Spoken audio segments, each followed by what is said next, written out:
Salut les gars, alors nous voilà sur une nouvelle vidéo aujourd'hui. Comme vous l'avez vu sur le titre, aujourd'hui on va voir comment vous pouvez intégrer une base de données sur votre application NetBeans ou bien sur vos projets NetBeans.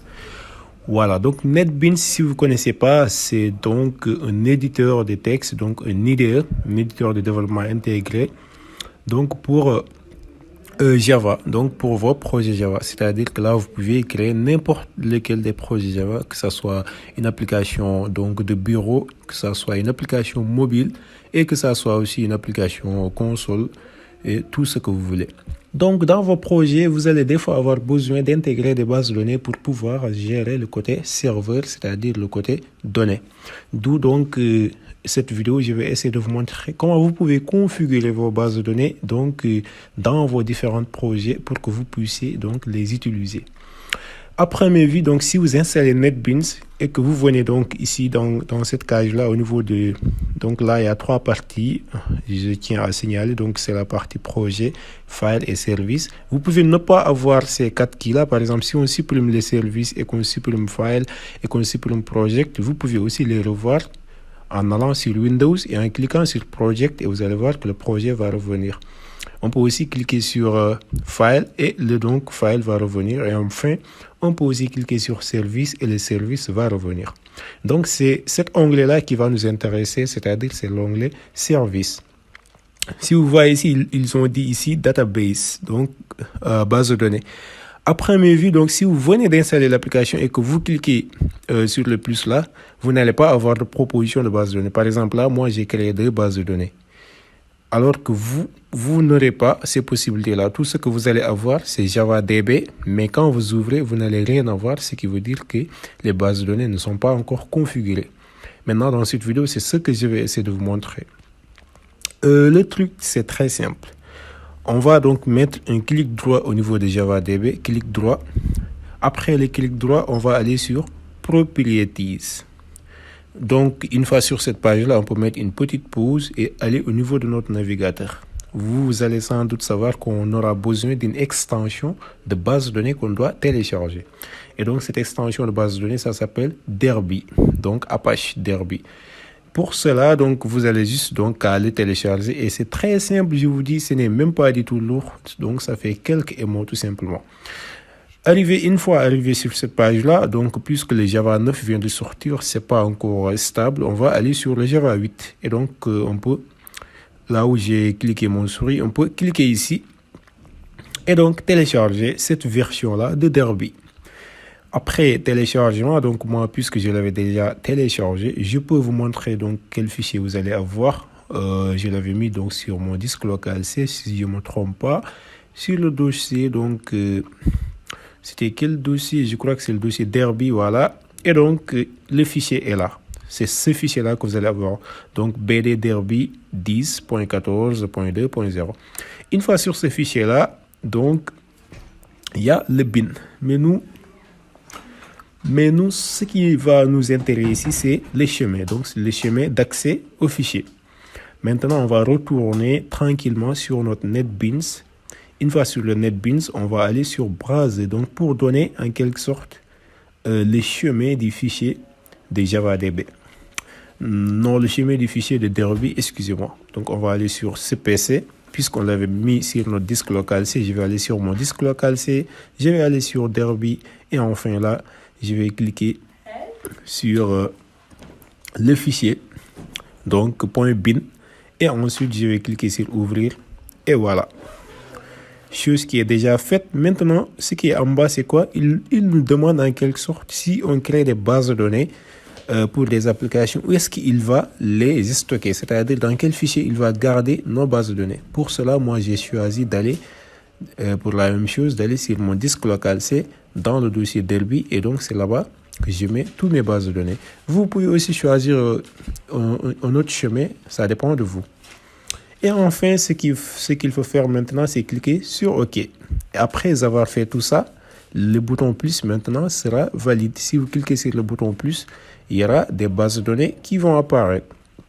Maintenant, comment créer une nouvelle base de données? Il faut juste aller donc sur JavaDB, faire une clic droite et aller sur Create Database. Là, tout ce que vous avez à faire, c'est donner le nom de la base de données. Par exemple, je peux dire test. Ensuite, je vais donner le username. Je peux dire par exemple root. Et enfin, le mot de passe, je peux dire par exemple admin. Et je vais confirmer encore le mot de passe. Excusez-moi, admin. Et enfin, qu'est-ce qu'on a à faire? C'est cliquer sur OK. Boum. Comment voir que notre base de données a été créée? On va retourner sur le JavaDB et on voit que la base de données test a bien été créée et qu'il y a certainement même une connexion qui a été créée donc juste ici. Donc avec le localhost 1527, donc directement pour notre base de données. C'est-à-dire que là, c'est une connexion directe de notre base de données. Voilà, donc là, c'était comment ajouter une base de données sur NetBeans. Maintenant, je vous propose un petit truc, donc une astuce très simple, c'est comment maintenant vous pouvez augmenter le pilote donc, de cette base de données-là sur votre projet. On sait que le pilote, c'est Derby, c'est-à-dire que la base de données, il est de type Derby. Si vous allez donc sur Project, on peut aller sur File et mettre New Project. On va créer un nouveau projet. Là, je vais dire Next. Et le nouveau projet, je vais dire, ça s'appelle Mon Projet. Voilà, Mon Projet. Excusez-moi. Et que donc, je clique sur Finish. Voilà. Il y a mon projet qui est là. Donc, le projet, il est là, n'est-ce pas? Maintenant, si je vais sur Java Dependencies, pas Java Dependencies, mais juste sur Dependencies, je vois qu'il n'y a pas de dépendance ici. Alors qu'on doit ajouter les dépendances, c'est-à-dire les dépendances de Derby pour que donc nos bases de données puissent bien être implémentées dans notre projet. Pour cela maintenant, donc il faut aller au niveau de mon projet qui est là, donc le projet que je viens de créer, et ensuite au niveau de la rubrique Dependencies, allez là-bas et cliquez sur mettre clic droit. Et qu'est-ce qu'on a à faire maintenant? C'est cliquer sur Add Dependencies. Voilà, donc ici, on va ajouter les dépendances de Derby. Maintenant, comment faire? On va retourner encore sur notre navigateur. Et là, on va aller sur cette page-là. On va aller télécharger, pas télécharger, mais on va aller voir donc comment ajouter donc les dépendances donc de Derby. On va cliquer sur ce lien-là. Donc, ne vous inquiétez pas, tous les liens seront mis sur la description. Une fois ici, on va aller voir la version de notre Java. La version tout à l'heure, c'était le 10.14.2.0. Voilà, donc c'est celui-là. On va cliquer sur le 10.14.2.0 et là, on aura un petit texte qui est juste par ici. D'abord, on a le groupe ID qu'on va copier. Excusez-moi. Donc, je vais copier le groupe ID qui est là. Je vais mettre un CTRL-C. Je vais retourner sur mon NetBeans. Je copie le groupe ID. Groupe ID déjà copié. Je vais retourner de la même chose sur le navigateur. Et je vais copier cette fois-ci le Artifact ID. Donc, le Artifact ID, c'est seulement Derby. Je vais le copier. Je retourne sur NetBeans et je vais mettre Derby. Je retourne encore sur mon navigateur et cette fois-ci, c'est la version que je vais copier. Je le copie, CTRL-C et je vais retourner donc et mettre là la version.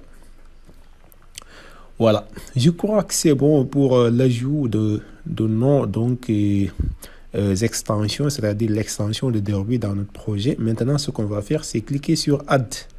Et boum, si on clique sur Add, on va retourner au niveau de mon projet qui est là et au niveau des dependencies, qu'est-ce que vous voyez qu'il a ajouté? Derby 10.14.2.0.4. Mais il l'a juste ajouté, mais pas encore téléchargé. Maintenant, pour effectuer, pour que ça soit complet, c'est-à-dire que l'extension soit téléchargée et maintenant qu'il soit disponible dans le projet, ce qu'il faut faire, c'est mettre un clic droit et donc aller sur c'était où? Voilà, Download Source. Une fois que vous avez cliqué sur Download Source, vous allez voir que maintenant, cette fois-ci, ça a été téléchargé. Et que, dans votre projet, c'est-à-dire dans mon projet ici, les fichiers que je vais créer, donc les fichiers Java que je vais créer, par exemple, je peux créer un fichier Java class qui s'appelle DBEtools, par exemple, pour gérer mes bases de données. Voilà, donc DBEtools. Dans ces fichiers-là, je peux bel et bien implémenter ou bien créer une connexion donc de la base de données que j'avais créée tout à l'heure, c'est-à-dire la base de données test qui est juste par ici. Voilà donc les gars, j'espère que la vidéo va vous aider quand même à faire vos différents projets, c'est-à-dire à utiliser les bases de données dans vos projets. J'espère en tout cas que c'est le cas. S'il y a des questions maintenant ou bien des éclaircissements dont vous avez besoin, vous pouvez donc les poser sur donc l'espace commentaire et moi je me chargerai de vous répondre. Et donc, je vous dis à plus tard pour d'autres tutoriels, mais juste avant de quitter, si vous êtes nouveau sur la chaîne, abonnez-vous et activez la cloche de notification, mais aussi likez la vidéo et la partagez avec vos amis qui en auront certainement besoin. Et moi, je vous dis à plus tard pour d'autres tutos.